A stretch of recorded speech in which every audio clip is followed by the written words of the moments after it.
A very good afternoon to you. I trust you're doing well. Welcome to Newsfeed. I'm Flora Limke. Let's kickstart where Azimio leader Raila Odinga has cancelled his planned Kamukunji rally on Wednesday. Raila said the decision was arrived at after they received intelligence that the police planned to use live bullets during the rally. He said some of their staff were deployed to set up the stage at the Kamukunji grounds and were attacked by the police on Wednesday morning. He says some of their workers were also arrested on the grounds. Take a look.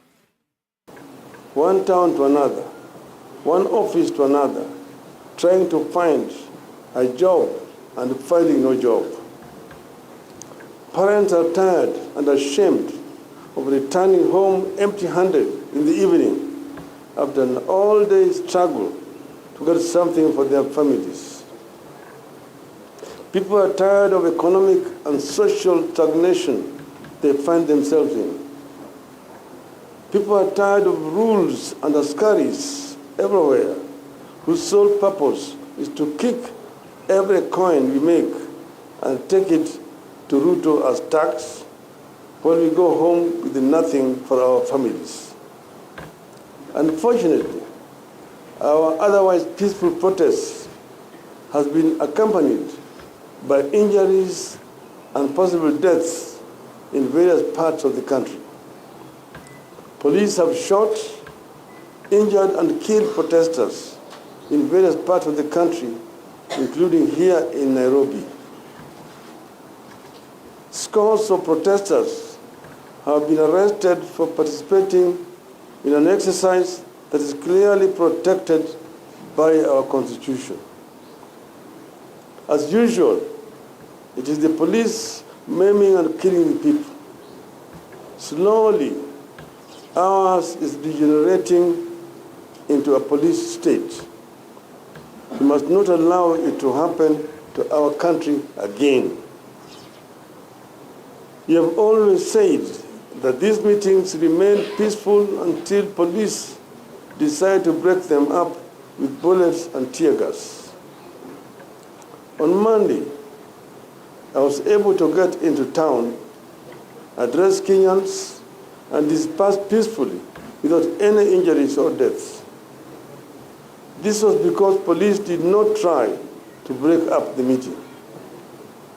Yesterday, we were at Kenyatta Market. We were able to have lunch and hold impromptu meeting with the people that ended peacefully because there were no police. All our engagements are peaceful until the police show up.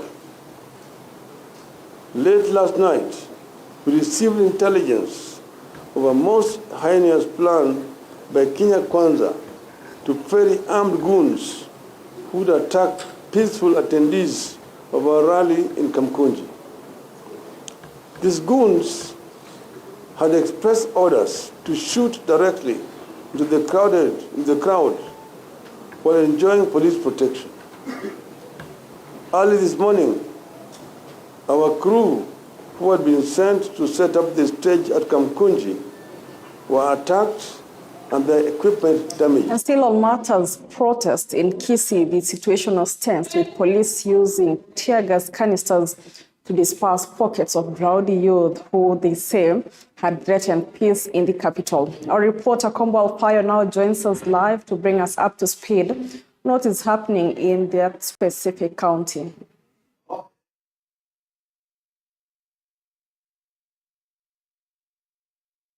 Limuki, as you can get it, I'm here at Kisii, at this area of Mwembe Mashauri.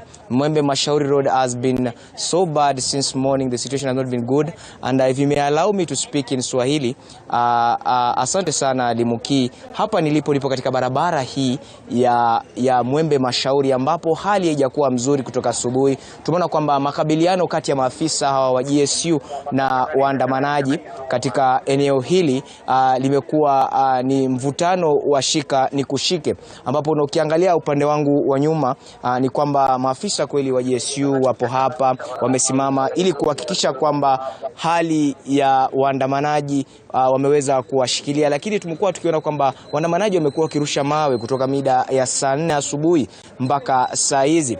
Na vile vile tukiweza mpiga picha wangu akiweza kutuonyesha upande wa nyuma, ni kwamba tunaweza kuona kwamba upande hule kuna lile gari ambalo ni la kumwaga maji. Magari yale yamekuwa karibu 6 katika gatuzi hili la Kisii, yamejaribu kutawanisha watu. Na ukikumbuka kwamba barabara hii ni ile barabara ambayo inatoka Kilgoris kufika mpaka maeneo ya Kisii. Na eneo hili hasa lipo karibu na mashule mengi ambayo yako hapa kama Kisii Campus Primary na shule ya au chuo kikuu cha Kisii. Kwa hivyo hili ni eneo ambalo biashara hufanyika katika eneo hili, lakini siku ya leo wafanya biashara katika eneo hili wamekuwa wakiona kwamba masuala ambayo yanafanyika katika eneo hili yamekuwa mengi sana. Tukitazama au tukiona hali sio hali, mawe yanaweza kurushwa katika eneo hili, na tunaona kwamba maafisa wa polisi wanazidi kujongelea kuweza kufika mahali ambapo mawe yanaweza kurushwa. Kwa hivyo ukiona tu wanajaribu kuwafinyilia wale waandamanaji na kujaribu kurusha vile vitoa machozi ili kuhakikisha kwamba wanafunzi ambao wametoka katika shule ambazo ziko katika maeneo haya hawaezi kupigwa na mawe yale. Kwa hivyo hali ambayo imekuwa katika gatuzi hili la Kisii sio hali nzuri. Unaona kwamba barabara wameweza kuwasha mioto katikati ya mabarabara, takataka zimewekwa, vibanda ambavyo viko karibu vimeweza kuharibiwa.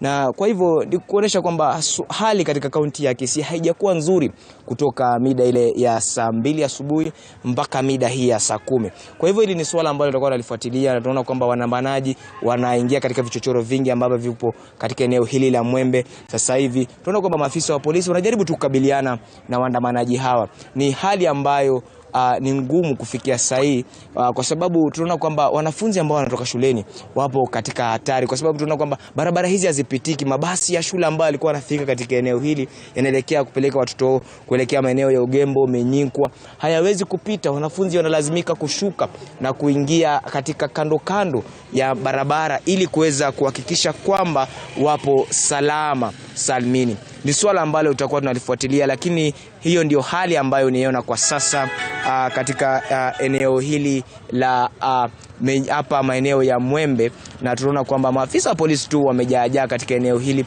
Na ikumbuke kwamba siku hii ya leo eneo hili la Kisii limeweza kupata maafisa wengi kutoka maeneo mbalimbali ambao wameweza kuhakikisha kwamba doria inashikwa kikweli kweli katika gatuzi hili la Kisii. Na ukikumbuka kwamba maandamano katika gatuzi la Kisii hayajafanywa mahali pamoja, yamefanywa katika maeneo mbalimbali. Ukiangalia kutoka barabara kuu ya Kisumu ile ya zamani kupita Uyugis hadi maeneo ya Nyahururu, maandamano yamekuwa katika eneo lile, na maafisa wa polisi wamekuwa wakijigawanya wakifika mpaka maeneo yale. Ukiangalia kwamba hii gari ambayo inaelekea ama ya kumwaga maji ni gari ambayo inaelekea kuwatawanyisha waandamanaji ambao wameweza kufika maeneo fulani pale. Na unaona kwamba maafisa wa GSU wameweza kujitokeza ili kuweza kuenda kukabiliana na waandamanaji wale. Kwa hivyo hali iliyo hapa ni kweli ni mvutano mkali ambao upo hapa. Tunaona kwamba wakuu wa maafisa wa polisi ambao wako hapa ni mvutano mkali, na nitakuwa nakomea hapo kwa sababu mvute huu, na kwamba tunaona kwamba mawe yanaweza kurushwa kwa wingi. Kwa hivyo nitakuwa narejesha uskani kwako studioni Limukii, kwa sababu hali ni ngumu kweli katika eneo hili. Kama tunavyoona kwamba ni mvutano na watu kweli, kuna wale wameumia na wameweza kupelekwa katika hospitali mbalimbali. Hayo tu kwa sasa, nitakuwa narejesha uskani kwako studioni Limukii. Well, thank you so much, Kombo Alfayo, for that. And of course, you are reminded to keep safe, even as we inform our viewers. Moving on, a section of leaders from Mombasa County, led by Faki Mwenyi and women representative Zamza Mohammed, led the anti-government protest to push the government to reduce the high cost of living in the country. The push and pull between police officers and the demonstrators forced the police to apply the tear gas canisters. However, in Mombasa County Police Administration says there was no go-ahead for residents to protest. IG mwenyewe alisema kwamba wale ambao wametoa notification hawataondolewa, hawatasimamishwa. Tunashangaa kwamba leo saa 2 asubuhi anatuma barua kusema kwamba amepiga marufuku maandamano. Leo wameamka hapa asubuhi, wameweka malori, wametawanya maafisa usalama, hawataki watu wakutane. lakini sisi tunasema kwamba hii ni haki yetu, wanapiga watu na hatutakubali, na sisi tutaandamana. Tunalilia tu wapunguze ule ushuru. Tunajua serikali lazima wapate pesa ya kuweza kurun government, lakini wameweka ushuru mingi sana, wanafinya wana Kenya. Mimi nafikiria hatuhitaji polisi na mji. Kuna miji tele, kuna balaa tele, security issues ziko kubwa ndani ya Kenya. Kwa nini waje kufanya Mombasa? Watu wache sisi tutimize haki yetu kama Wakenya, kuandamana na kueleza yale yanayotugandamiza sisi. Tumekuja hapa maandamano, tumefukuzwa Kutus, tukafukuzwa PI, lakini tuko na message moja kwa William Samoei Ruto wakiwa na Rigathi Gachagua. Tunataka kuambia hivi ya kwamba kama punda amechoka, na kama unga haitashuka, tunaenda kwa barabara usiku mchana until unga ishuke. Message ya pili nataka kuambia sisi kama vijana tumekasirika vibaya sana kwa kutuambia sisi ni mongeke. Watoto wetu wameuawa wengi sana, wanashikwa wanaambiwa wao ni mongeke. Tunataka kumwambia hivi, hakuna mtoto mwingine atauawa ama atashikwa kwa jina anaambiwa yeye ni mongeke. Tunataka kumwambia hivi, na hatumuogopi na hatuogopi. Atashika mwenye atashika, atapeleka jela mwenye atapeleka, lakini lazima tutatetea hii Kenya yetu. Kenya si ya mtu mmoja, Kenya ni yetu sisi wote, na Kenya si kampuni, Kenya ni yetu sisi wote, na hatumuogopi. Atusikize kwa makini. Iko juu kuliko sufuria. Bei ya unga itasuka lini? Sabuni iko na bei kali kuliko karai ili wanaogea mwaka mzima. Sasa hii serikali, yani ulituambia ni bottom up. Tuanze kunyanyasa mwananchi wa kawaida, tukifikia wale watu wako juu, mwananchi asaisa tayari. Lakini leo kusema ukweli, kazi imekuwa chini kabisa. Watu hawajatokea kuenda kazi, hatujafanya kazi asubuhi. Magari hata za kuenda Nairobi hakuna. Sasa watu wamekuwa tu kwa nyumba. Na hali si hali. Mimi naweza sema hii kuongeza mafuta imetuaffect pia sisi sana, kwa sababu mafuta iko juu, unga iko juu. Sasa tunashindwa tutabalance aje. Afadhali at least kama ni kutax wange balance hiyo tax at least kwa mafuta tusubsidie mafuta ndio kwa at least. Kala ukiweza angalia hizi road zetu hakuna magari, kuna Nissan, na najua Nissan ndio wanaleta customer. Well, we'll now take a short breather. We'll be back with more. Stay tuned.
Welcome back and thank you for choosing TV47. Moving on, the otherwise peaceful demonstrations turned chaotic in Laikipia County as police officers arrested Azimio la Umoja leaders led by former area governor Digritu Mureithi and former Laikipia West MP aspirant Caroline Wanjiku. Wanjiku has been in the forefront championing for stable cost of living and basic commodities. Earlier maintained that Kenyans were suffering while the government has been ignoring the plea. The leaders are now being held at Nyahururu Central Police Station for charges of causing unrest and holding unlawful demonstrations.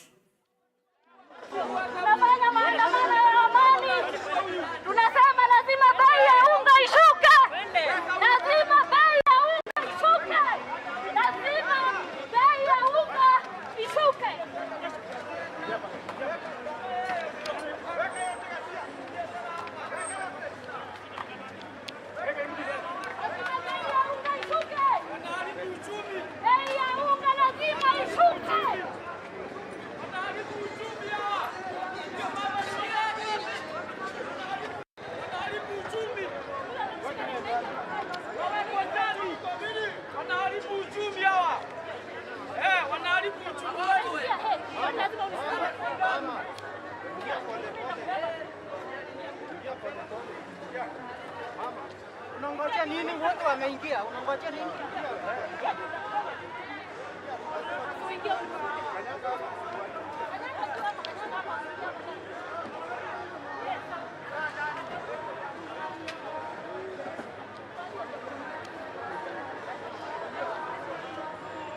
Lazima bei ya unga ishuke.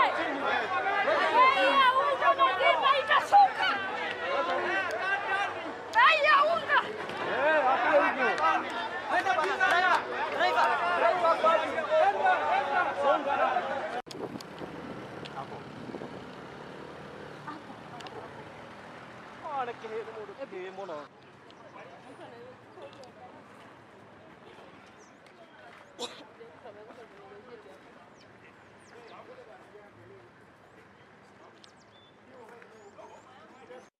A section of Kenya Kwanza MPs insists the need to amend the Act of the Freedom of Picketing to allow demonstrators to be segregated on particular areas to avoid destruction of property and also to hold liable convener of demonstrations should there be property destruction.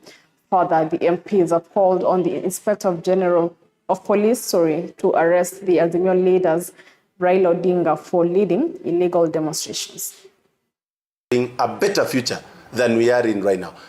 If God's willing, or if it happens that one of his relative becomes a president, let him not start gathering things from far away. Let him actually find a country that is stronger.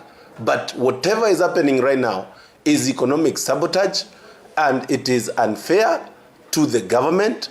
And I would appeal to Raila Amolo Odinga to reconsider his decision and respect his age and that of his late son, Fidel Odinga. Thank you very much. Okay. I just want to ask one question, because it's becoming apparently clear that Raila Odinga wants to interfere with the future of his country by calling for anarchy and the destruction of properties, destruction of businesses that the owners have spent a fortune and a very long time to establish. Going by his age, is about 78. Of course, I was told he lied, is about 82. Is it true that he doesn't care about the future of our country because he will not be there? Of course, when you talk about the future of this country, you talk about Didmas Barasa, you talk about Honorable Kamukunji, you talk about Honorable Ruku, and the rest of the young people of this country. But you cannot talk about Raila Odinga, who is at the age of 81. So is it true that you want to destroy this country because he is not part of the future of this country? Because he will not be there. And I think criminals should be treated the same. whether you are found with a roll of bang, whether...